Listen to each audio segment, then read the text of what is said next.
कहानी को पूरा समझने के लिए कहानी के पिछले सभी भागों को ज़रूर देखें। उसका लिंक मैं आपको डिस्क्रिप्शन बॉक्स में दे दूँगी और साथ में कमेंट बॉक्स में पिन भी कर दूँगी, तो आप वहां से भी जाकर देख सकते हैं। सृष्टि जैसे ही बर्मा हाउस में अंदर आई, उसे एहसास हुआ कि वो लेने तो दाल सब्जी गई थी, लेकिन आते वक्त अब उसके हाथों में कुछ भी नहीं था। उसका चेहरा डर से कांपने लगा। वो वापस बाहर जाती उससे पहले ही संतोष जी बाहर की तरफ आई और बोली, इतना वक्त कहाँ लग गया तुझे? कहाँ गई थी? किसके साथ थी? उनके सवाल सुनकर सृष्टि का डर और भी ज़्यादा बढ़ गया। संतोष जी उसके पास आए और उसके खाली हाथों की तरफ देखते हुए बोली, तू तो सब्जी लेने गई थी ना, कहाँ है सब्जी? सृष्टि कांपती हुई आवाज़ में बोली, वो मैम, मैं शायद भूल गई। अभी वो बोल ही रही थी कि एक ज़ोरदार थप्पड़ उसके गाल पर आकर लगा और सृष्टि सीधा ज़मीन पर जाकर गिरी। संतोष जी गुस्से में चिल्लाते हुए बोले, गई थी तो सब्जी ही लेने ना, और सब्जी लाना ही भूल गई। सीधा क्यों नहीं कहती कि आजकल तेरा ध्यान कहीं और हो रहा है? बता मुझे, किसके साथ गुलछर्रे उड़ा रही है तू? बोलते हुए वो सीधा जमीन पर सृष्टि के ऊपर झुकी और उसे बालों से कसकर पकड़ लिया। सृष्टि रोते हुए बोली, ऐसा कुछ नहीं है माजी, मेरा यकीन कीजिए। वो मेरी तबीयत खराब थी तो मुझे चक्कर आ रहे थे, मैं इसलिए घर वापस आ गई। वो मैं दुकान पर ही सामान भूल आई।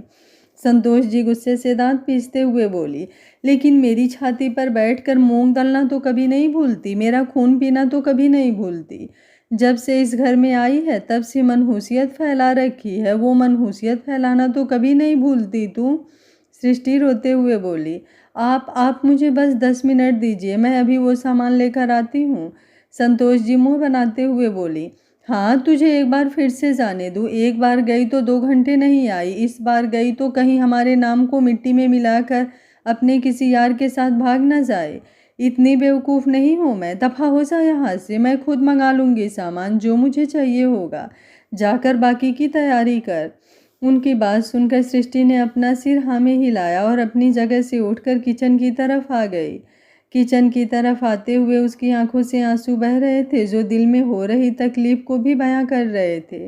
रात के तकरीबन 11 बजे राणा मेंशन के पार्किंग एरिया में आकर हार्दिक की गाड़ी रुकी और वो तुरंत ड्राइविंग सीट से बाहर निकलकर दूसरी सीट की तरफ आया और उसमें से प्रलय को बाहर निकाला। उसने उसके कंधे पर अपना हाथ रखा हुआ था और उसके कदम लड़खड़ा रहे थे। आंखें लगभग से बंद हो चुकी थी, लेकिन होठों पर अभी भी यूनिवर्स नाम बार बार आ रहा था। प्रलय ने अचानक ही हार्दिक को जोर से धक्का दिया और बोला, छोड़ मुझे, मुझे मेरी यूनिवर्स के पास जाना है। मेरी यूनिवर्स मुझसे नाराज़ है। आज आज मैंने उस पर हाथ उठाया, मेरा नाजुक सा फूल थी वो, और मैंने उस फूल को चोट पहुंचा दी। ये बोलते हुए वो बाहर दरवाजे की तरफ जाने लगा था। हार्दिक ने तुरंत आकर उसे संभाला और बोला, प्लीज़ यार प्रलय, संभाल खुद को, अंदर चल मेरे साथ। ये बोलते हुए उसने एक बार फिर से प्रलय का हाथ अपने कंधे पर रख लिया और उसे अंदर लेकर जाने लगा। प्रलय हड़बड़ाते हुए बोला, मुझे मुझे मेरी सृष्टि के पास जाना है, मेरी यूनिवर्स, वो रो रही होगी, मुझे उसे चुप कराना है।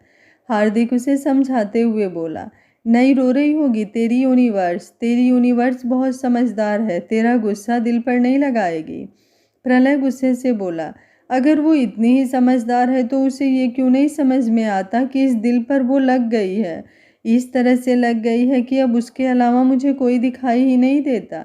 मेरा दिल उसके लिए तड़पता है, तो इसमें मेरा क्या कसूर है? उसे क्यों नहीं समझ आता कि ये प्रलय जान दे सकता है उस पर? वो मुझे नहीं मिले ना तो पहले मैं उसे मारूंगा और फिर खुद को, ना उसे रहने दूंगा ना खुद को। ये बोलते हुए प्रलय हार्दिक के साथ अपने कदम आगे बढ़ा रहा था। इस वक्त उसने इतनी ज़्यादा ड्रिंक की हुई थी कि वो बिल्कुल भी अपने होश में नहीं था। हार्दिक उसे सीधा उसके कमरे में लेकर आया। कुसुम जी प्रलय का इंतजार करके सो चुकी थी। हार्दिक ने प्रलय को बेड पर लिटाया और उसकी हालत देखकर मन ही मन बोला, ये तुझे क्या हो गया प्रलय? मैं हमेशा चाहता था कि तेरी यूनिवर्स तेरी ज़िंदगी में आ जाए, लेकिन तेरी हालत देखकर लगता है कि शायद मैंने गलत दुआ कर दी। सृष्टि उन लड़कियों में से नहीं है जो अपने पति की बदतमीजी का जवाब दें। उनके लिए तो उनके पति उनका भगवान होता है, बेशक से वो हरकत हैवान वाली क्यों ना करे। और ऐसे में तेरा गुस्सा तुम दोनों के लिए बहुत खतरनाक साबित हो सकता है। मुझे लगता है मुझे ही सृष्टि से बात करनी होगी। सुबह का वक्त सृष्टि अपने बेड पर सोई हुई थी। उसने अपनी आंखें खोली और अपनी जगह पर उठकर बैठी। उठते ही उसकी नज़र सामने वॉल क्लॉक पर गई, जहाँ पर 5:30 बजने वाले थे। वो वॉल क्लॉक की तरफ देखते हुए बोली, आज राणा इंडस्ट्रीज़ में होली की पार्टी है। मिस्टर राणा ने मुझे पार्टी में आने के लिए कहा था। मैं पार्टी में जाना तो नहीं चाहती, लेकिन अगर मैं नहीं जाऊंगी तो कहीं मिस्टर राणा घर पर ना आ जाएं। सबका मूड पहले ही बहुत ज़्यादा ख़राब है। अगर ऐसे में मिस्टर राणा आ गए तो बहुत बड़ी प्रॉब्लम हो जाएगी। मुझे होली की पार्टी में जाना ही पड़ेगा। ये बोलते हुए उसके चेहरे पर परेशानी साफ झलक रही थी।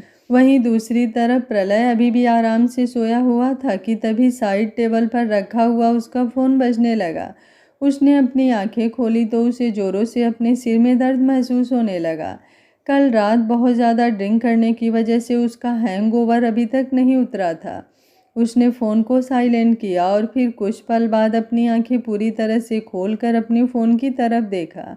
सृष्टि की पिक्चर देखते हुए वो हल्का सा मुस्कुराया कि तभी एक बार फिर से उसका फ़ोन बजने लगा। फ़ोन पर फ्लैश हो रहे नंबर को देखकर उसके चेहरे पर हल्की सी मुस्कुराहट तैर गई। उसने कॉल रिसीव कर फ़ोन अपने कान से लगाया तो सामने एक बेहद मीठी सी आवाज़ आई। कहाँ हैं आप भाइयों? आपको पता है मैं कब से आपका वेट कर रही हूँ। आज आपको मुझे लेने के लिए एयरपोर्ट पर आना था, लेकिन आप खुद भी नहीं आए और आपने किसी को भेजा भी नहीं। सामने से वो आवाज़ और वो बात सुनकर प्रलय तुरंत अपनी जगह पर उठकर बैठा और बोला, ओह सो सॉरी बच्चा, तुम्हारे भाइयों से बहुत बड़ी मिस्टेक हो गई। तुम बस मुझे 20 मिनट दो, मैं 20 मिनट में तुम्हें लेने के लिए पहुंच रहा हूँ। सामने से आवाज़ आई, पर अगर 20 मिनट से ज़्यादा लेट हुए तो? प्रलय मुस्कुराते हुए बोला, तो तुम्हारे फेवरेट ब्रांड की शॉपिंग कराने मैं खुद तुम्हारे साथ चलूँगा। प्रलय की बात सुनकर सामने फ़ोन पर उस लड़की की अब हंसी छूटने लगी। प्रलय ने जल्दी से कॉल डिस्कनेक्ट किया और सीधा वॉशरूम गया। तकरीबन 10 मिनट में वो अपने रूम से बाहर निकलकर बाहर पार्किंग एरिया में आया और अपनी गाड़ी में बैठकर एयरपोर्ट के लिए निकल चुका था। लगभग से 20 मिनट बाद जब वो एयरपोर्ट पर पहुंचा तो सामने ही एक लड़की चेहरे पर शरारती सी मुस्कुराहट लिए खड़ी थी, जिसे देखकर प्रलय का चेहरा भी खिल गया। वो लड़की भागते हुए प्रलय के पास आई और आकर सीधा उसके सीने से लग गई। प्रलय ने भी उसे कसकर अपनी बाहों में समेट लिया था और फिर उसके चेहरे को अपने हाथों में थाम कर बोला, तो तुम आ ही गई होली पार्टी से पहले? वो लड़की मुस्कुराई और बोली, आपको तो पता ही है कि नताशा राणा बेशक से इंडियन चीज़ें ज़्यादा पसंद ना करती हो, लेकिन उसे होली इंडियन ही पसंद है, और वो भी अपने अंदाज में। ये बोलते हुए उसकी शरारती मुस्कुराहट और भी ज़्यादा लंबी हो गई थी। तभी वहाँ पर एक लड़की और आई। वो प्रलय की तरफ थोड़ी इंटेंस नज़रों से देखने लगी। प्रलय ने जब यूं ही उस लड़की को आकर उसके पास खड़े देखा तो उसके चेहरे पर थोड़े सवालिया एक्सप्रेशन आ गए। नताशा तुरंत बोली, ओ गॉड भाइयों, मैं आपको ईरा के बारे में तो बताना ही भूल गई। मिलिए इससे, ये है ईरा कपूर। ईरा मेरी क्लोज फ्रेंड है और बेसिकली वो इंडिया से ही है, लेकिन इंडिया में अब उसकी कोई फैमिली नहीं है, इसलिए मैं उसे अपने साथ लेकर आई हूँ। ये हमारे साथ राणा मेंशन में ही रहेगी। नताशा की बात सुनकर प्रलय के चेहरे पर कुछ खास एक्सप्रेशन नहीं थे। वो ईरा की तरफ देखकर बस हल्का सा मुस्कुराया और बोला, दैट्स गुड, आप चले राणा मेंशन? नताशा तुरंत बोली, लेकिन आपने तो कहा था कि अगर आप लेट हो जाओगे तो आप मुझे शॉपिंग के लिए लेकर जाओगे। प्रलय जल्दी से बोला, लेकिन अभी इसी वक्त शॉपिंग पर थोड़े ना जाएंगे। तुम्हारी ये शॉपिंग मुझ पर क्रेडिट है, बहुत जल्दी तुम्हें शॉपिंग पर ले जाऊंगा, लेकिन फ़िलहाल आज होली है और मेरे लिए आज का दिन बहुत खास है। ये बोलते हुए प्रलय के चेहरे पर जो मुस्कुराहट थी उसे देखकर नताशा की नज़रें उस पर गहरी हो गईं। प्रलय नताशा की तरफ देखते हुए बोला, अब चलो जल्दी बच्चा। ये बोलते हुए उसने नताशा का हाथ पकड़ लिया था। नताशा ने ईरा की तरफ देखा और उसे अपने साथ आने का इशारा किया और बाहर पार्किंग में आकर प्रलय ड्राइविंग सीट पर बैठा। उसे लगा नताशा आकर उसके साथ वाली सीट पर बैठेगी, लेकिन गाड़ी का दरवाज़ा खुला और ईरा अंदर आकर बैठ गई तो उसके चेहरे पर थोड़े सवालिया एक्सप्रेशन आ गए। उसने तुरंत पलटकर पीछे की तरफ देखा तो नताशा बोली, वो ईरा को गाड़ी की बैक सीट पर प्रॉब्लम होती है तो बस इसलिए। प्रलय ने कुछ नहीं कहा और चुपचाप आगे की तरफ देखते हुए गाड़ी स्टार्ट कर दी। कुछ देर बाद उनकी गाड़ी राणा मेंशन के पार्किंग एरिया में रुकी और प्रलय के साथ नताशा और ईरा दोनों अंदर की तरफ आए। कुसुम जी जो हॉल में खड़ी सर्वेंट को इंस्ट्रक्शन दे रही थी क्योंकि उन्हें पहले से ही पता था नताशा आने वाली है। अभी कुछ वक्त पहले ही उनकी नताशा से बात हुई थी और उन्होंने कहा भी था कि वो ड्राइवर को एयरपोर्ट भेज देती है, लेकिन नताशा ने साफ मना कर दिया और बोली कि मैं घर तभी आऊँगी जब मुझे भायू लेने आएंगे। अचानक नताशा पीछे से आकर उनके गले लग गई तो वो एकदम से डर गए। मुस्कुराते हुए वो नताशा की तरफ घूमी और नताशा उनके सीने से लगकर बोली, ओ मम्मा, मैंने आपको कितना मिस किया। आपको पता है मुझे आपकी कितनी याद आती थी, लेकिन आप हैं कि मुझे एक बार भी मिलने के लिए न्यूयॉर्क नहीं आई। कुसुम जी मुस्कुराई और बोली, अच्छा, तो जब जब मैंने प्लान बनाया है न्यूयॉर्क आने का तो मुझे रोका किसने था? कुसुम जी की बात सुनकर नताशा ने अपने दांतों तले अपनी जीभ को दबाया और फिर प्रलय की तरफ देखते हुए बोली, मैंने आपको रोका क्योंकि अगर आप मेरे पास आ जाती तो भाई अकेले हो जाते और मैं उन्हें बिल्कुल भी अकेले नहीं रहने दे सकती। आपको पता है ना मुझे भाइयों की कितनी फिक्र होती है। ये बोलते हुए एक बार फिर से नताशा जाकर प्रलय के गले से लग गई थी। प्रलय मुस्कुराते हुए उसे देख रहा था। नताशा प्रलय की स्टेप सिस्टर थी, मतलब योगेंद्र राणा मैथिली राणा की बेटी और अमय राणा की सगी बहन। पर वो हमेशा से ही कुसुम जी के साथ रही और फिर उसकी बॉन्डिंग हमेशा प्रलय के साथ रही, तो इस बात से मैथिली जी को बहुत चिढ़ थी। इसलिए वो नताशा को वो प्यार कभी नहीं देती थी जो वो डिज़र्व करती थी। और धीरे धीरे हालात कुछ ऐसे बने कि नताशा खुद ब खुद उन सबको छोड़कर प्रलय के पास आ गई और अभी 2 साल पहले ही वो अपनी हायर स्टडी के लिए न्यूयॉर्क गई थी। कुसुम जी ईरा की तरफ देख रही थी तो नताशा ने ईरा को कुसुम जी से इंट्रोड्यूस किया और फिर कुसुम जी ने नताशा और ईरा दोनों को उनके रूम में भेज दिया ताकि दोनों फ्रेश हो सके। वो अब प्रलय के पास आई और बोली, तुमने आज राणा मेंशन में होली की तैयारी क्यों नहीं करवाई? तुम हर साल होली पर पार्टी रखते हो, काफ़ी लोग आते हैं उस पार्टी में, लेकिन इस बार होली का कोई सेलिब्रेशन क्यों नहीं है? प्रलय उनकी बात सुनकर मुस्कुराया और बोला, क्योंकि इस बार का होली सेलिब्रेशन बहुत खास है और वो राणा मेंशन में नहीं बल्कि राणा फार्म हाउस में होगा। उसकी बात सुनकर कुसुम जी हैरानी से उसकी तरफ देखती ही रहीं और प्रलय मुस्कुराते हुए बोला, अब मैं चलता हूँ, मुझे पार्टी के लिए तैयार होना है और डोंट वरी, नताशा और ईरा दोनों मेरे साथ ही जाएंगे। ये बोलकर वो तुरंत अपने रूम में चला गया और कुसुम जी बस उसके चेहरे को पढ़ने की कोशिश करती रह गईं। वहीं दूसरी तरफ वर्मा हाउस में सृष्टि ऑफिस के लिए तैयार हो रही थी। उसके हाथों में वो ड्रेस थी जो प्रलय ने उसे दी, लेकिन वो ड्रेस पहनने की उसकी हिम्मत नहीं हो रही थी क्योंकि उसे देखने पर ही पता चल रहा था कि वो काफ़ी एक्सक्लूसिव और एक्सपेंसिव पीस है। ऐसे में अगर वो उस प्लाजो सेट को पहनती तो ना सिर्फ संतोष जी और बिनी को शक होता, बल्कि वो ड्रेस भी उसके पास भी नहीं रहती और साथ ही साथ वो लोग उसके साथ पता नहीं क्या कुछ करते। इसलिए उसने उस पैकेट को अलमारी में रखते हुए कहा, सॉरी मिस्टर राणा, लेकिन मैं आपकी ये दी हुई ड्रेस नहीं पहन सकती। अगर मैंने इसे पहन लिया तो बहुत बवाल हो जाएगा, मैं इसे नहीं पहनूंगी।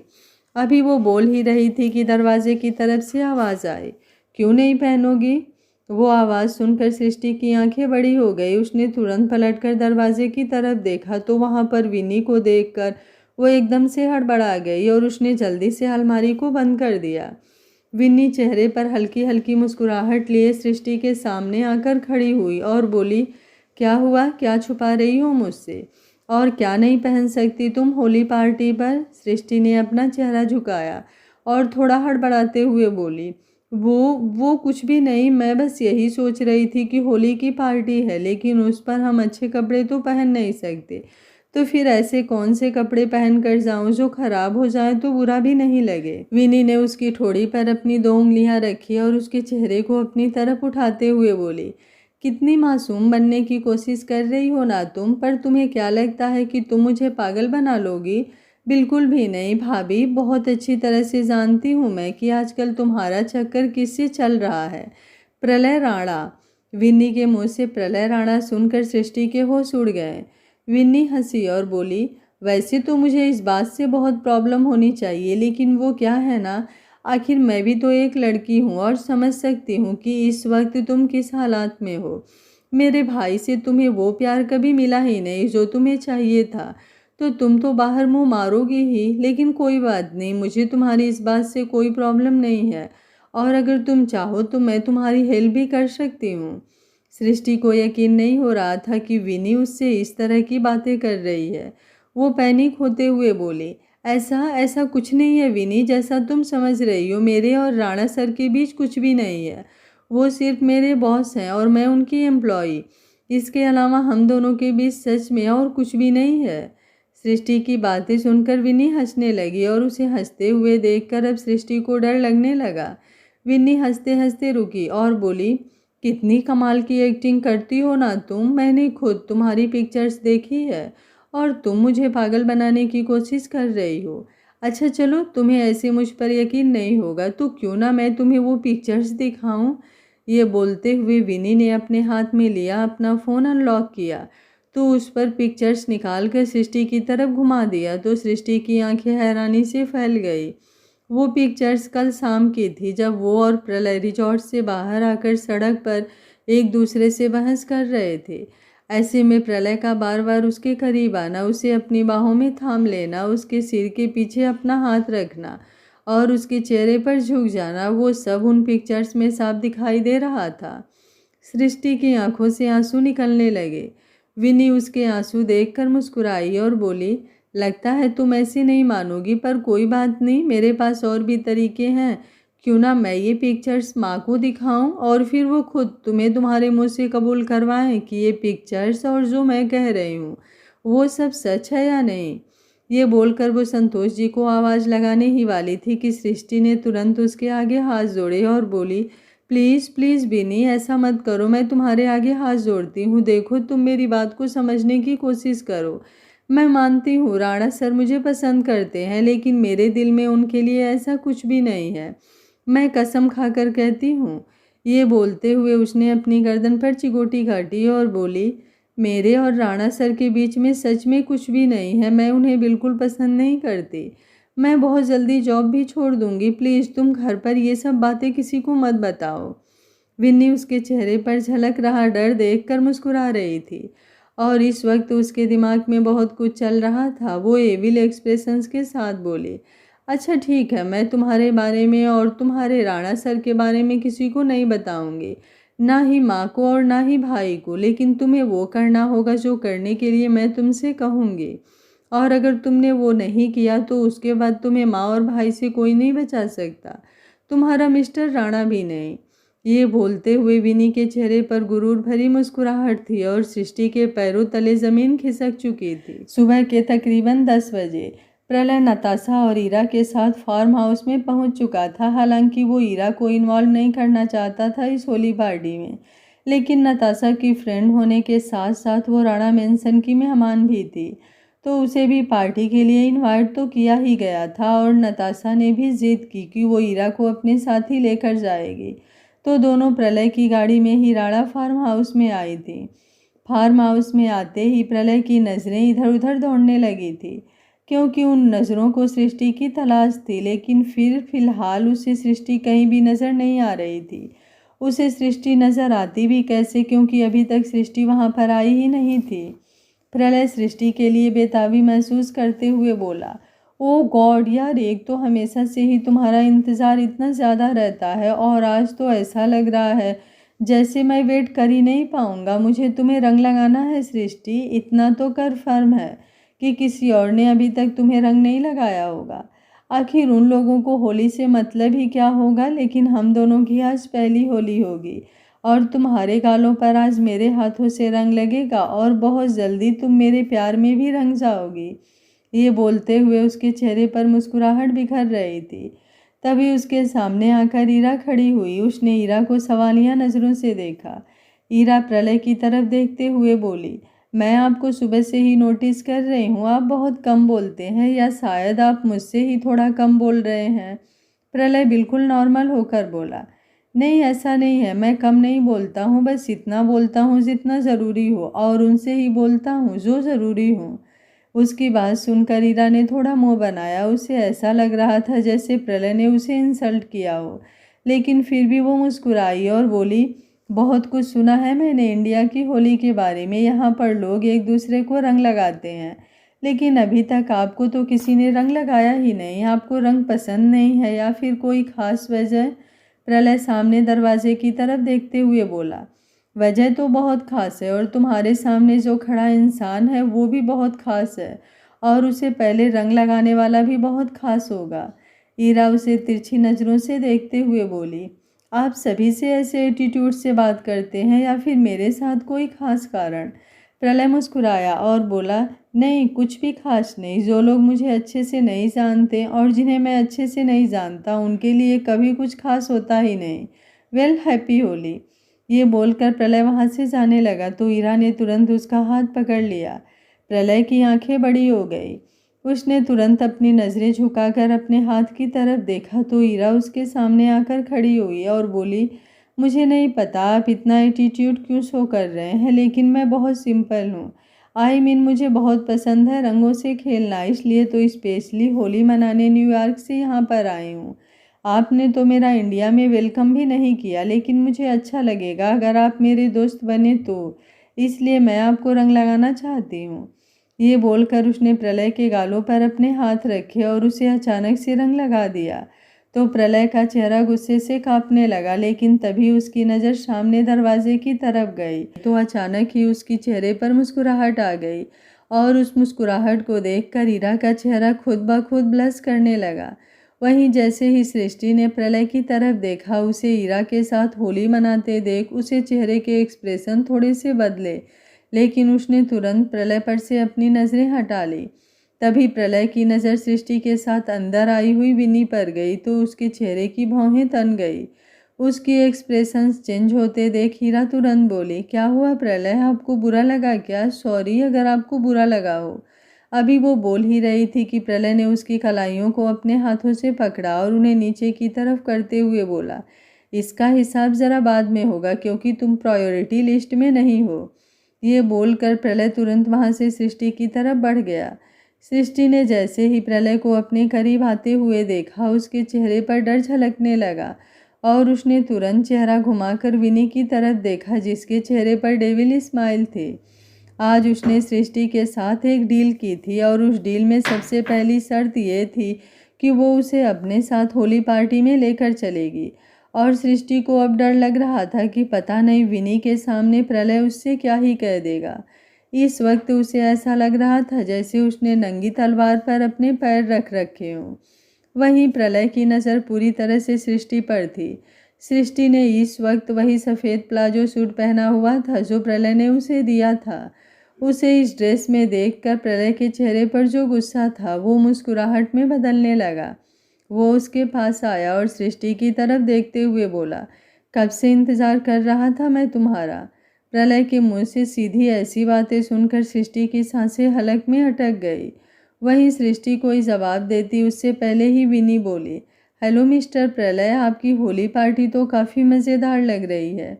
विनी की बात सुनकर प्रलय ने एक नज़र विनी की तरफ देखा और फिर वापस से सृष्टि की तरफ देखते हुए बोला, ये होली पार्टी ऑफिस के स्टाफ के लिए थी, उनके रिलेटिव्स के लिए नहीं। विनी मुस्कुराई और बोली, लगता है आप अभी तक उस दिन मॉल वाली बात से नाराज़ हैं मुझसे। सॉरी मिस्टर प्रलय, उस दिन मैंने आपके साथ काफ़ी बदतमीज़ी की, लेकिन फिर मुझे सृष्टि भाभी ने बताया कि आप उनके बॉस हैं, तो मुझे काफ़ी गिल्टी फील हुआ। इसलिए आपसे सॉरी मांगने ही मैं भाभी के साथ यहाँ पर आई हूँ। प्रलय कुछ कहता उससे पहले ही रागिनी वहाँ पर आई और सृष्टि की तरफ देखते हुए बोली, आखिर तुम आ ही गई। मैं वही सोच रही थी कि पता नहीं तुम आओगी या नहीं आओगी। अब तो इस होली पार्टी में और भी ज़्यादा मज़ा आएगा। आओ मेरे साथ, मुझे तुम्हें बहुत सारे रंग लगाने हैं। ये बोलकर रागिनी तुरंत सृष्टि का हाथ पकड़कर उसे खींचते हुए वहाँ से ले गई तो प्रलय ने उसे जाते हुए देखा। उसके जाते ही प्रलय भी वहाँ से जाने लगा, लेकिन तभी विन्नी बोली, उम्मीद है आप मुझे माफ़ कर देंगे मिस्टर प्रलय, क्योंकि अपनी गलतियों के लिए मैं सच में काफ़ी शर्मिंदा हूँ। उसकी बात सुनकर प्रलय ने उसकी तरफ अपना चेहरा घुमाया और हैरानी से उसकी तरफ देखने लगा। इतना तो वो कन्फर्म था कि विनी जैसी लड़की को अपनी गलतियों का एहसास होना मुश्किल ही नहीं नामुमकिन है। वो बस उसके इरादे समझने की कोशिश कर रहा था और ये जानने की कोशिश कर रहा था कि सृष्टि विनी को अपने साथ लेकर क्यों आई। वो कुछ कहता उससे पहले ही विनी ने वहां साइड में रखे हुए रंगों के थाल में से रंग उठाया और प्रलय की तरफ अपने हाथ बढ़ाते हुए बोली, आज से हम एक नए रिश्ते की शुरुआत करते हैं मिस्टर प्रलय, और वो रिश्ता होगा दोस्ती का। ये बोलते हुए जब उसने प्रलय का पूरा चेहरा रंगों से भर दिया तो प्रलय बुरी तरह से खींच गया। पहले ईरा और अब विन्नी। उसे उन दोनों पर ही बहुत गुस्सा आ रहा था और मन कर रहा था कि दोनों को इस पार्टी से बाहर निकाल दें। प्रलय ने उसके हाथों को अपने गालों से हटाया और बोला, तुम सिर्फ मेरी एम्प्लॉय की रिलेटिव हो, मेरी फ्रेंड बनने की ना ही कोशिश करो और ना ही कभी बन सकती हो, अपनी औकात में रहो। ये बोलकर प्रलय तुरंत वहां से चला गया और विन्नी उसे जाते हुए देखने लगी। वो ईविल स्माइल लिए बोली, सृष्टि और तुम्हारी एम्प्लॉय, तुम्हें लगता है कि तुम मुझे पागल बना लोगे? तुम दोनों का सच में पहले ही जान चुकी हूँ, इसलिए तो इस होली पार्टी पर आई हूँ ताकि सृष्टि के ज़रिए तुम्हारे करीब आ सकूँ। अभी फ़िलहाल तुम गुस्सा हो, लेकिन तुम्हारा ये गुस्सा जल्दी ही शांत कर दूंगी, और नहीं कर पाई तो कुछ ऐसा करूंगी कि ये गुस्सा धरा का धरा रह जाएगा और तुम खुद मेरे हो जाओगे। ये बोलते हुए उसके चेहरे पर एक स्माइल थी। वहीं रागिनी सृष्टि का हाथ पकड़कर उसे आगे की तरफ लेकर जा रही थी, जहाँ पर बहुत बड़े बड़े स्टॉल लगे हुए थे जिनमें स्नैक्स और ठंडाई के साथ कॉफ़ी सॉफ्ट ड्रिंक भी थी। रागिनी ने तुरंत ठंडाई का गिलास उठाया और सृष्टि की तरफ बढ़ाते हुए बोली, लो सबसे पहले इसे पियो, उसके बाद ही तो होली खेलने का मज़ा आएगा। सृष्टि थोड़ा हिचकिचाते हुए बोली, तुम तो जानती हो रागिनी, मुझे ये सब चीज़ पसंद नहीं, इसलिए मैं इसे नहीं पी सकती, और मैं रंगों से खेलने के लिए यहाँ पर नहीं आई हूँ, मैं तो यहाँ आना भी नहीं चाहती थी। रागिनी तुरंत बोली, क्यों क्यों नहीं आना चाहती थी? सृष्टि मायूसी से बोली, तुम बहुत अच्छी तरह से जानती हो।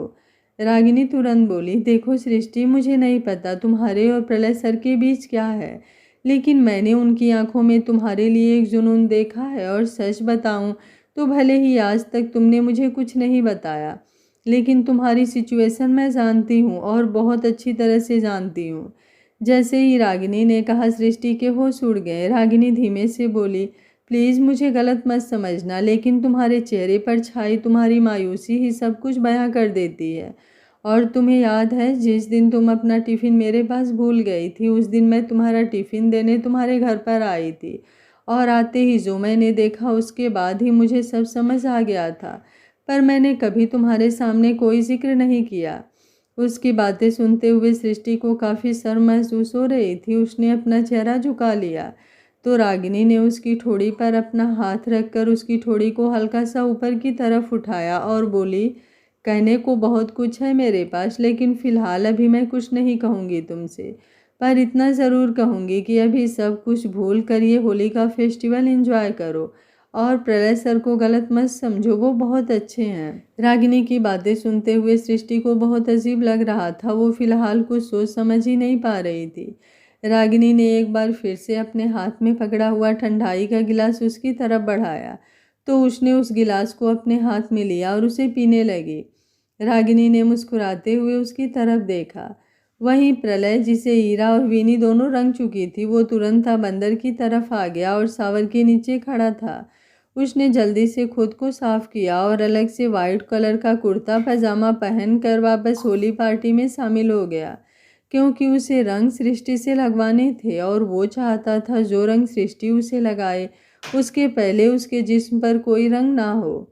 बाहर आते ही एक बार फिर से उसकी नज़रें सृष्टि को ढूंढने लगी थी, लेकिन अब एक बार फिर से सृष्टि जैसे वहाँ से गायब हो गई थी।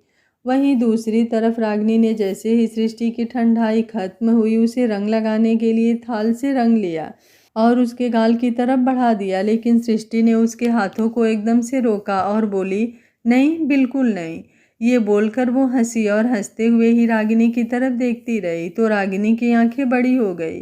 उसने तुरंत वापस ठंडाई वाले काउंटर की तरफ देखा तो उसे समझ आया कि उसने कितनी बड़ी गलती कर दी। उसने गलती से सृष्टि को भांग वाली ठंडाई पिला दी थी। वो जल्दी से बोली, आई एम सो सॉरी सृष्टि, मेरे से बहुत बड़ी गलती हो गई, मैंने तुम्हें गलत ठंडाई। अभी वो बोल ही रही थी कि सृष्टि ने उसे हल्का सा धक्का दिया और काउंटर की तरफ घूमते हुए बोली, तुमने मुझे गलत नहीं, बहुत सही ठंडाई पिलाई थी और अब मुझे वो ठंडाई और पीनी है, बहुत सारी पीनी है। ये बोलकर वो हंसने लगी और उसने काउंटर पर रखा हुआ गिलास उठाया और एक ही सांस में ख़त्म कर दिया। तो रागिनी की आंखें बड़ी बड़ी हो गईं। सृष्टि ने जैसे ही वो गिलास ठंडाई खत्म करने के बाद वापस काउंटर पर रखा, वो जोर से हिचकी लेने लगी और फिर रागिनी की तरफ देखते हुए बोली, तुम मुझे रंग मत लगाना, क्योंकि आज मुझे रंग मेरे मिस्टर राणा लगाएंगे। ये बोलते हुए वो मुस्कुरा रही थी और उसकी आंखें बंद हो रही थी। उसकी बात सुनकर रागिनी के होश उड़ गए। वो कुछ कहती उससे पहले ही सृष्टि सामने क्राउड की तरफ देखते हुए बोली, लेकिन मुझे मेरे मिस्टर राणा रंग लगाएंगे कैसे? वो तो दूसरे के साथ होली खेलने में बिजी हैं। उन्हें तो मैं बताती हूँ। उनकी हिम्मत कैसे हुई मेरे अलावा किसी और को रंग लगाने की? रुको मिस्टर राणा, आ रही है आपकी यूनिवर्स। ये बोलते हुए वो आगे की तरफ बढ़ गई और सृष्टि की बातें और उसकी हरकतें देखकर रागिनी का मुंह खुला का खुला रह गया। वो बार बार अपनी पलकें झपका रही थी। जैसे ही वो होश में आई वो तुरंत सृष्टि की तरफ भागने लगी, लेकिन सृष्टि तो जैसे पैरों की जगह आज टायर पर घूम रही थी, जिसकी कोई ब्रेक भी नहीं थी। वो उसके सामने से ऐसे गायब हुई जैसे कोई जादू। वहीं दूसरी तरफ हार्दिक, जिसने आज सोच लिया था कि वो सृष्टि से बात करके ही रहेगा, वो भी सृष्टि को ढूंढ रहा था और तभी उसकी नज़र सृष्टि पर गई, जो काउंटर पर खड़ी एक गिलास और ठंडाई को पिए जा रही थी। वो तुरंत उसके पास आया और उसके हाथों से वो ठंडाई का गिलास लेकर काउंटर पर रखते हुए बोला, ये आप क्या कर रही हैं सृष्टि? प्लीज़ ऐसा मत कीजिए, ये ठंडाई आपके लिए नहीं है, आप इसे मत पीजिए। हार्दिक की बात सुनकर सृष्टि ने उसे घूर कर देखा और बोली, तुम्हारी हिम्मत कैसे हुई मेरे हाथों से ठंडाई का गिलास लेने की? मेरे सामने जुबान चला रहे हो और वो खड़ूस मिस्टर राणा, उसके सामने तो तुम्हारी जबान नहीं चलती है। जाओ, जाकर कुछ कहना है तो मेरे मिस्टर राणा से कहकर दिखाओ। मुझे जल्दी से ठंडाई पीने दो, ताकि इसे पीने के बाद मैं जाकर मिस्टर राणा की खबर लूँ। उनका तो आज मैं बुरा हाल कर दूंगी। सृष्टि की बातें सुनते हुए रागिनी के होश तो पहले ही उड़ गए थे और अब हार्दिक भी एकदम सुन्न रह गया। वो अब और कुछ कहता उससे पहले सृष्टि वहां से जाते हुए बोली, पहले मुझे ये तो पता चले कि आखिर मेरे मिस्टर राणा हैं कहाँ पर।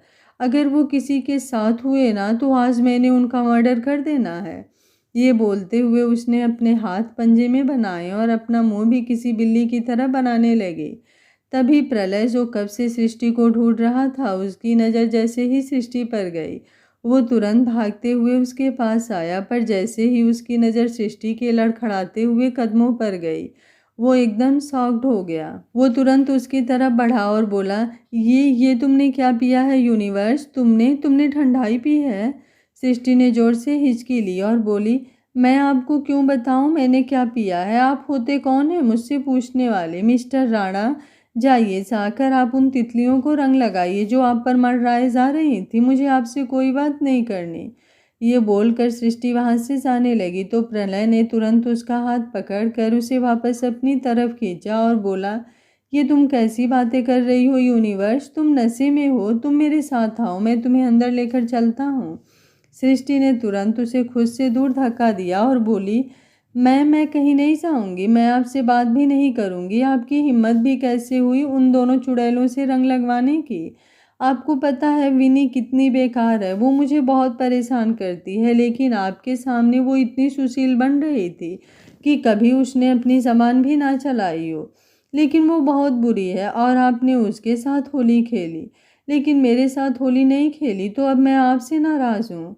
उसकी बातें सुनते हुए प्रलय के चेहरे पर मुस्कुराहट तैरने लगी। आज पहली बार सृष्टि किसी की शिकायत करती हुई दिखाई दे रही थी, तो वो कैसे ही ना मुस्कुराता। वो उसकी तरफ देखते हुए बोला, अच्छा, कितना परेशान करती है तुम्हें बिनी, क्या कहती है? सृष्टि मुंह बनाते हुए बोली, बहुत परेशान करती है। मेरी सारी फेवरेट चीज़ों को मुझसे छीन लेती है, चाहे वो ज्वेलरी हो या फिर कोई खाने की चीज़। आपको पता है जब मैं टिफ़िन भी पैक करती हूँ तो वो मुझसे मेरा टिफ़िन भी छीन लेती है। वो बहुत बुरी है। मुझे उससे भी बात नहीं करनी चाहिए। आप उसके पास जाकर उससे रंग लगाइए। ये बोलकर वो एक बार फिर से वहाँ से जाने लगी तो इस बार प्रलय ने उसकी कमर पर अपने दोनों हाथ रखते हुए उसे अपनी तरफ घुमाया और बोला, मैं उसके पास क्यों जाऊं? मेरी यूनिवर्स तो तुम हो। मुझे तुम्हारे साथ होली खेलनी है। सृष्टि नाक फुलाते हुए बोली, लेकिन मुझे आपके साथ कोई होली नहीं खेलनी। आप जाकर उसे रंग लगाइए और उसे भी जिसके साथ मेरे आने से पहले होली खेल रहे थे। आप भी कम नहीं हैं मिस्टर राणा। आप भी मुझे बहुत परेशान करते हैं। मैं आपसे भी नाराज़ हूँ। प्रलय उसके चेहरे के करीब हुआ और बोला, तुम्हारी नाराज़गी मैं अपने प्यार से दूर कर दूंगा। अपने प्यार का रंग लगाऊंगा तुम पर। फिर तू मेरे साथ होली खेलोगी ना? सृष्टि तुरंत बोली, नहीं, मैं फिर भी आपके साथ होली नहीं खेलूंगी, क्योंकि अगर मैं आपके साथ होली खेलूंगी तो कोई हमें देख लेगा, और अगर किसी ने हमें देख लिया तो कयामत आ जाएगी मिस्टर प्रलय राणा। ये बोलकर वो जब हल्का सा मुस्कुराई तो उसकी मुस्कुराहट पर तो प्रलय का दिल फिदा हो गया। उसके चेहरे की मुस्कुराहट बढ़ती ही जा रही थी। वो मुस्कुराते हुए बोला, लेकिन अगर मैं तुम्हें इन सब से दूर ले जाऊं तो फिर तुम मुझसे रंग लगवा लोगी ना? फिर तो मेरे साथ होली खेलोगी ना? सृष्टि हैरानी से उसकी तरफ देखते हुए बोली, आप सच में मुझे यहाँ से दूर ले जाएंगे? प्रलय ने अपना चेहरा हाँ में हिलाया। सृष्टि मुस्कुराते हुए बोली, क्या वहाँ पर कोई तकलीफ नहीं होगी? आपको पता है मेरी बॉडी बहुत पेन करती है जब वो लोग मुझे मारते हैं। तो आप जहाँ पर मुझे लेकर जाओगे वहाँ पर कोई मुझे मारेगा तो नहीं ना? प्रलय उसकी बात सुनकर उसकी तरफ देखता ही रह गया। उसका मन कर रहा था कि वो सृष्टि को अपनी बाहों में भर ले और उसे इतना महफूज फील करवाए कि उसे हवा भी खुद को छूती हुई महसूस ना हो। वो तुरंत बोला, जब तक मैं तुम्हारे साथ हूँ न जाना, कोई तुम्हें तकलीफ पहुँचाना तो दूर, तुम्हारी तरफ नज़र उठाकर भी नहीं देख सकता। ये तुम्हारे मिस्टर राणा का तुमसे वादा है। ये बोलते हुए उसने सृष्टि का चेहरा अपने हाथों में थाम लिया था। सृष्टि ने तुरंत उससे अपना चेहरा छुड़ाया और बोली, नहीं, मुझे आप पर यकीन नहीं। मानो भी शादी से पहले ऐसे ही प्यार भरी बातें करता था, लेकिन वो बहुत बुरा निकला। वो मुझे बहुत परेशान करता है। आपको पता है वो मेरे साथ बहुत ज़बरदस्ती करता है। वो मेरे साथ ऐसा बिहेव करता है जैसे मैं कोई इंसान नहीं, कोई जानवर हूँ जो उसकी ज़बरदस्ती बर्दाश्त करे और आवाज़ भी ना निकाले। वो बहुत बुरा है। अगर आप भी उसकी तरह निकलें तो। सृष्टि अभी बोल ही रही थी कि प्रलय ने उसका हाथ पकड़ा और उसे वहाँ से दूसरी तरफ लेकर जाने लगा। सृष्टि ने उससे अपना हाथ छुड़ाया और बोली, मैं आपके साथ कहीं नहीं जाऊंगी। पहले आप मुझे बताइए कि आप तो मानव की तरह नहीं करेंगे ना? तभी मैं आपके साथ जाऊंगी, वरना मैं आपके साथ कहीं नहीं जाऊंगी। मैं यहाँ से बहुत दूर चली जाऊंगी, उस दुनिया में जहाँ पर कोई किसी को तकलीफ नहीं पहुँचाता, कोई किसी को मारता नहीं, कोई किसी के साथ ज़बरदस्ती नहीं करता। ये बोलते हुए सृष्टि की आंखें थोड़ी थोड़ी बंद होने लगी थी। प्रलय ने अपने आसपास देखा जहाँ पर काफ़ी लोग इकट्ठा होने लगे थे। वो सृष्टि के नाम पर कोई दाग नहीं लगने देना चाहता था, इसलिए वो सृष्टि के बिल्कुल करीब हुआ और बोला, मैं तुमसे वादा करता हूँ यूनिवर्स कि मैं तुम्हें कभी कोई तकलीफ़ नहीं होने दूंगा, कभी तुम्हें हर्ट नहीं करूँगा। बेशक से खुद मरना पड़ जाए, लेकिन तुम्हें एक खरोच भी नहीं आने दूंगा। अभी वो बोल ही रहा था कि सृष्टि ने उसके होठों पर अपनी उंगलियां रख दी और प्रलय के शब्द उसके मुंह में ही रह गए। सृष्टि हल्का सा मुस्कुराई और बोली, आपको ये सब कहने की ज़रूरत नहीं है मिस्टर राणा। आपको पता है आपकी सच्चाई आपकी आंखों में दिखती है, लेकिन उस दिन जो मैंने सुना उसके बाद।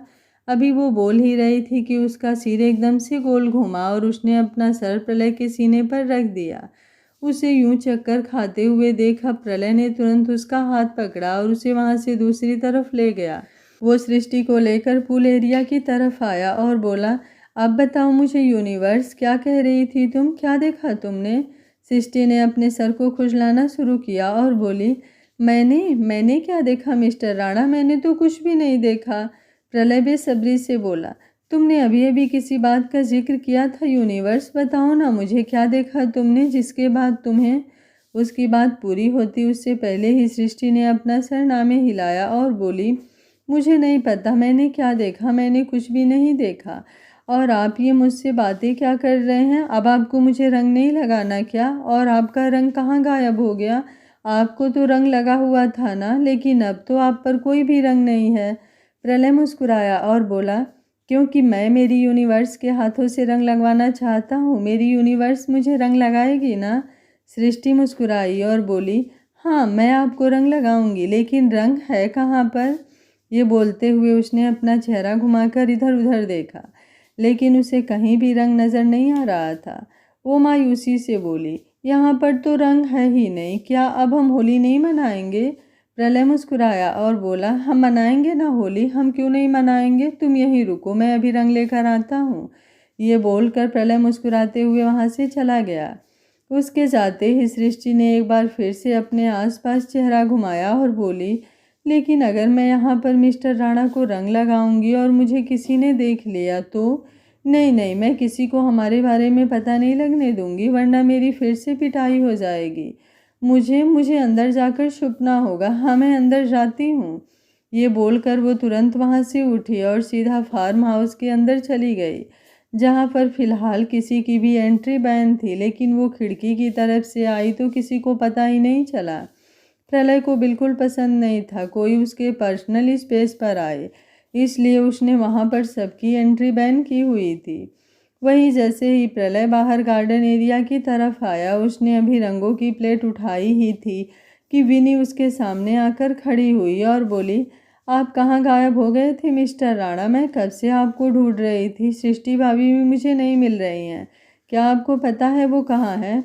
प्रलय बिना किसी एक्सप्रेशन के बोला, मुझे नहीं पता और मुझे जानना भी नहीं है, मैं बिजी हूँ। Excuse me. ये बोलकर वो तुरंत वहाँ से जाने लगा।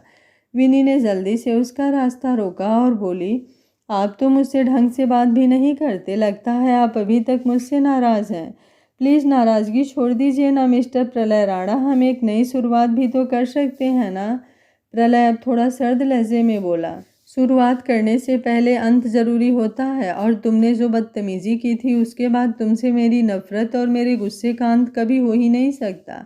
नाउ एक्सक्यूज़ मी, और आइंदा मेरे सामने मत आना। ये बोलकर प्रलय तुरंत वहाँ से चला गया तो विन्नी गुस्से में मुट्ठियाँ कसने लगी। वो मुंह बनाते हुए बोली, अब मुझे लगता है मुझे उस सृष्टि को एक बार फिर से अपना हथियार बनाना होगा तुम्हें पाने के लिए। अगर तुम्हें लगता है कि तुम उसके साथ चक्कर चलाओगे और मैं तुम लोगों को ये चक्कर चलाने दूंगी, तो तुम दोनों की बहुत बड़ी गलतफहमी है। तुम दोनों को एक तो मैं कभी नहीं होने दूंगी। ये बोलते हुए उसके चेहरे पर गुस्सा साफ झलक रहा था। प्रलय रंग लेकर पूल एरिया की तरफ जा ही रहा था कि चेतन उसके सामने आकर खड़ा हुआ।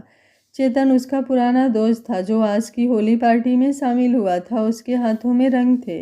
वो जैसे ही प्रलय को रंग लगाने को हुआ, प्रलय ने उसे रोका और बोला, डोंट टच मी, मुझे रंग मत लगाना, मुझे फ़िलहाल होली नहीं खेलनी, साइड हट जाओ।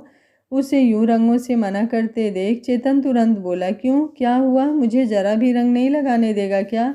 पहले तो बड़ी मस्ती से होली खेलता था, अब क्या हुआ? प्रलय गुस्से से बोला, मैंने कहा ना मुझे होली नहीं खेलनी है, तो जाओ यहाँ से, मुझे रंगों से एलर्जी हो गई है, मुझे रंग मत लगाना। चेतन हैरानी से उसकी तरफ देखने लगा, लेकिन किसी की प्रलय के सामने इतनी औकात थी ही नहीं कि एक बार उसके मना करने के बाद वो इंसाना दोबारा कुछ करने की कोशिश भी कर जाए। लेकिन चेतन ने फिर साइड में रखा हुआ ठंडाई का गिलास उठाया और प्रलय के होठों से लगाते हुए बोला, अगर रंग नहीं लगाना तो ठंडाई तो पी सकते हो ना। ये बोलते हुए उसने ग्लास थोड़ा सा ऊपर की तरफ कर दिया था तो वो ठंडाई खुद ब खुद ही प्रलय के अंदर जाने लगी। प्रलय ने जल्दी से वो ठंडाई का गिलास खत्म किया और बोला, अब जाऊं यहाँ से, बोलकर वो खुद ही वहाँ से चला गया। उसे जल्द से जल्द अपनी यूनिवर्स के पास पहुँचना था। लेकिन जैसे ही वो उस जगह पर आया जहाँ पर उसकी यूनिवर्स थी, वो हैरान रह गया, क्योंकि वहाँ पर उसकी यूनिवर्स थी ही नहीं। वो खुद से ही बोला, तुम कहाँ गई यूनिवर्स? ये बोलते हुए वो बाहर की तरफ जाने ही लगा था कि तभी उसे सामने नीचे की तरफ गिरी हुई सृष्टि की पायल नजर आई। वो तुरंत आगे की तरफ आया तो देखा फार्म हाउस की पीछे वाली खिड़की खुली थी। वो हैरानी से बोला, यूनिवर्स अंदर है? ये बोलकर वो तुरंत अपने हाथों से वो रंगों की प्लेट लिए अंदर आया तो देखा पूरे घर में सृष्टि अपने हाथ फैलाते हुए गोल गोल घूम रही थी। कुछ पल तो प्रलय ने उसकी तरफ देखता ही रह गया और घूम सृष्टि रही थी, लेकिन चक्कर अब प्रलय को आने लगे थे क्योंकि उस पर ठंडाई का असर होने लगा था। वो उसे देखकर मुस्कुराते हुए बोला, यूनिवर्स। जैसे ही सृष्टि ने यूनिवर्स शब्द सुना, उसके कदम रुक गए और वो अपनी जगह पर खड़ी खड़ी गोल गोल घूमने लगी। प्रलय अपने हाथों में रंगों की प्लेट लिए उसके बिल्कुल सामने आकर खड़ा हुआ और बोला, जाना रंग लगाओ ना। सृष्टि भी मुस्कुराते हुए बोली, नहीं, पहले आप मुझे रंग लगाओ। प्रलय ने मुंह बनाते हुए उसे देखा और बोला, नहीं, पहले तुम मुझे रंग लगाओ। सृष्टि ने उसके सीने पर अपनी एक उंगली रखी और उसे अपनी उंगली से धक्का देते हुए बोली, नहीं, पहले आप रंग लगाओ। प्रलय एक बार फिर से बोला, जाना क्यों जिद कर रही हो, मुझे रंग लगाओ ना, बड़ी बेसब्री सी हो रही है। मेरी बेसब्री को जरा सा तो सुकून दो, मुझे रंग लगा दो ना। ये बोलते हुए वो बेहद मुस्कुराए जा रहा था और सृष्टि सोचे जा रही थी कि वो प्रलय को रंग लगाए या नहीं। लेकिन तभी प्रलय एकदम से बोला, अच्छा ठीक है, हम दोनों एक साथ एक दूसरे को रंग लगाएंगे। सृष्टि हैरानी से बोली, वो कैसे? प्रलय ने उसे जवाब नहीं दिया बल्कि मुस्कुराते हुए उसे देखने लगा और फिर उसकी नज़र रंगों से भरी हुई प्लेट पर थी। सृष्टि अभी हैरानी से उसकी तरफ देख ही रही थी कि प्रलय ने अचानक से वो प्लेट थोड़ी सी नीचे की और फिर एकदम ऊपर की तरफ उछाल दी। वो प्लेट उसके हाथों में ही थी, लेकिन उसमें जो रंग थे वो सारे ऊपर की तरफ उड़े और फिर प्रलय और सृष्टि दोनों के ऊपर गिरने लगे। वो सारा रंग सृष्टि और प्रलय के ऊपर गिर रहा था और उन रंगों से गिरते हुए और कुछ दिखाई ही नहीं दे रहा था। सृष्टि ने अपना चेहरा तुरंत ऊपर की तरफ कर दिया और प्रलय ने भी अपनी आंखें बंद कर अपना चेहरा ऊपर की तरफ कर लिया था। दोनों के चेहरे पर अब पूरी तरह से रंग लगा हुआ था। जब वो रंग गिरना बंद हुआ तो सृष्टि प्रलय की तरफ देखते हुए बोली, लेकिन ये तो ना आपने मुझे रंग लगाया और ना ही मैंने आपको रंग लगाया। हमने तो एक दूसरे को रंग लगाया ही नहीं। क्या हम एक दूसरे के साथ होली नहीं मनाएंगे? प्रलय एक बार फिर से उसके बिल्कुल करीब हुआ और उसे मदहोशी भरी नज़रों से देखते हुए बोला, तुमसे किसने कहा जाना कि मैं तुम्हें रंग नहीं लगाऊंगा? रंग तो मैं तुम्हें लगाऊंगा और बहुत प्यार से लगाऊंगा। ये बोलते हुए उसने सृष्टि के कमर पर अपने दोनों हाथ रख दिए और उसे बिल्कुल अपने सीने से लगाकर उसके गाल से अपना गाल रगड़ने लगा।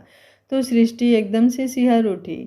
सृष्टि भी उसके गाल से अपना गाल रगड़े जा रही थी। वो बढ़ती हुई धड़कनों के साथ बोली, मुझे बहुत अच्छा लग रहा है मिस्टर राणा, लेकिन मुझे अपने दूसरे गाल पर भी आपसे रंग लगवाना है।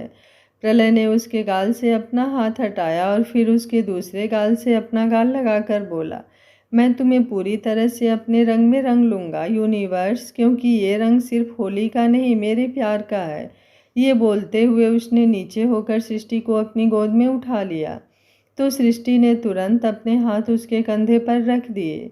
वो मदहोशी भरी नज़रों से उसे देखने लगी और प्रलय उसे अपनी गोद में उठाकर अंदर बेडरूम में ले आया। उसने सृष्टि को नीचे बेड पर लिटाया और बोला, और कहाँ पर रंग लगवाना है तुम्हें मुझसे मेरी जाना? सृष्टि मुस्कुराते हुए बोली, आपको जहाँ अच्छा लगे वहीं लगा दीजिए, क्योंकि जहाँ जहाँ आप रंग लगा रहे हैं मुझे बहुत अच्छा महसूस हो रहा है। आपको पता है मेरी बॉडी में बहुत पेन होता है, लेकिन जब आप मुझे हाथ भी लगाते हैं तो वो पेन दूर चला जाता है। प्रलय मुस्कुराते हुए बोला, फिर मुझे आज तुम्हें पूरा रंगना पड़ेगा, तो लगाऊं तुम्हें रंग? सृष्टि मुस्कुराई और बोली, हाँ लगा दीजिए। पता है जब मानो मेरे करीब आता है तो मुझे बहुत मारता है, बहुत दर्द देता है, लेकिन अब मुझे वो दर्द महसूस नहीं हो रहा। वो जब मुझे हाथ लगाता है तो मुझे ऐसा लगता है जैसे कोई मेरे शरीर को नोच रहा है, लेकिन अब ऐसे लग रहा है जैसे मेरे शरीर पर फूल गिर रहे हैं। मुझे आपका साथ चाहिए और कुछ नहीं चाहिए, बस आपका प्यार चाहिए। प्रलय मुस्कुराते हुए वापस उसके चेहरे पर आया और बोला, तुम्हें पता है तुम्हारे मुँह से मिस्टर राणा मुझे कितना अच्छा लगता है। तुम मेरा नाम कुछ इस तरह से लेती हो कि मुझे अपने नाम से भी प्यार हो जाए। सृष्टि मुस्कुराई और बोली, कितना प्यार? प्रलय हंसा और बोला, बहुत प्यार। सृष्टि तुरंत बोली, अगर नाम से इतना प्यार है तो मुझसे कितना प्यार है?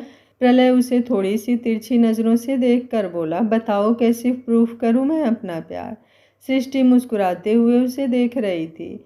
वहीं दूसरी तरफ बिन्नी अब प्रलय और सृष्टि दोनों को ढूंढ ढूंढ कर थक चुकी थी। वो गुस्से से लाल होते हुए बोली, अगर मुझे यहाँ पर छोड़कर तुम दोनों रंगरलियाँ मनाने में बिजी हो ना, तो तुम भूल जाओ कि मैं ऐसा होने दूंगी।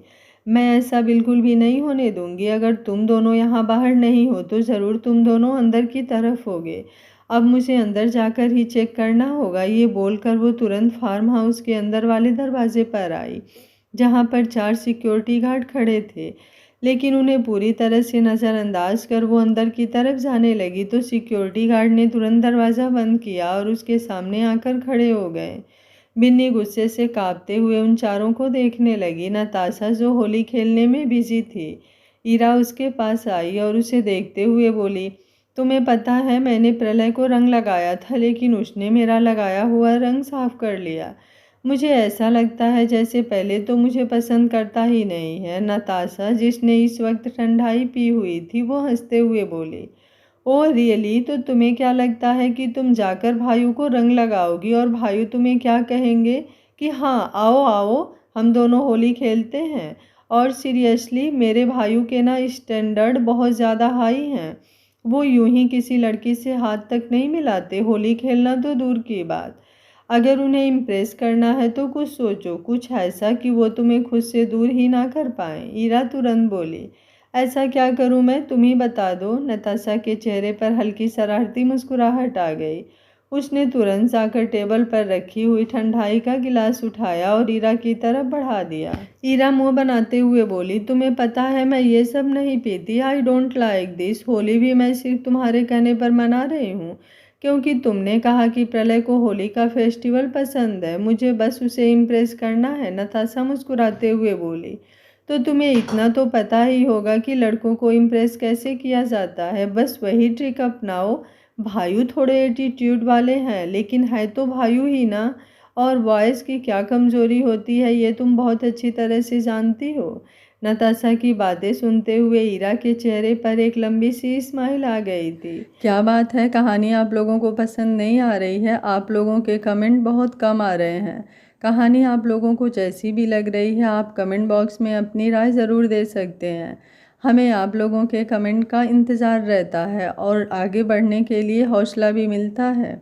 अगर आप लोगों को वीडियो अच्छा लगता है तो लाइक, शेयर एंड चैनल को सब्सक्राइब कर लीजिएगा। Thank you for watching. मिलते हैं कहानी के अगले भाग में।